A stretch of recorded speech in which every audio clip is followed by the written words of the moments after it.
সুপ্রিয় নবম দশম শ্রেণীর শিক্ষার্থীরা, ইউনিটি এডুকেশন পিডি চ্যানেলটিতে তোমাদের স্বাগতম। এই ভিডিওতে আমি তোমাদের গার্হস্থ্য বিজ্ঞান বইয়ের 6ষ্ঠ অধ্যায়ের অনুশীলনীর 2 নং সৃজনশীল প্রশ্নের সমাধানটি দেখিয়ে দিব। গত ভিডিওতে আমি তোমাদের এই অধ্যায়ের 1 নং সৃজনশীল ও বহু নির্বাচনী প্রশ্নের সমাধান দেখিয়ে দিয়েছিলাম। এখন চলো আমরা 2 নং সৃজনশীল প্রশ্নের সমাধানটি দেখি। 2 নং সৃজনশীল প্রশ্নের উদ্দীপকে দেওয়া আছে, জাওয়াদ ও জারিফ 2 ভাই। তারা দেখতে অনেকটা তাদের দাদার মতো হয়েছে। তাদের বড় চাচারও 2টি পুত্র সন্তান আছে।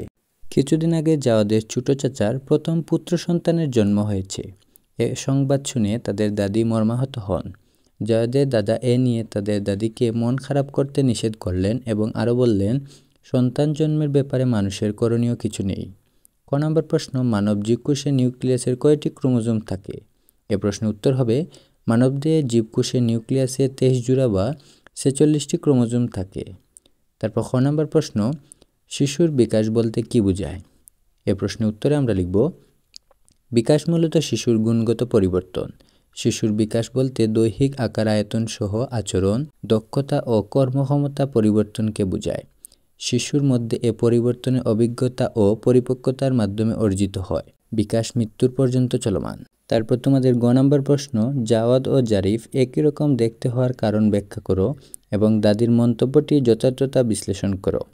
শিক্ষার্থীরা, এই 2টি প্রশ্নের উত্তর তোমাদের সুন্দরভাবে দেওয়া আছে। তোমরা ভিডিওটি পজ করে এই প্রশ্নের উত্তরগুলো দেখে নেবে।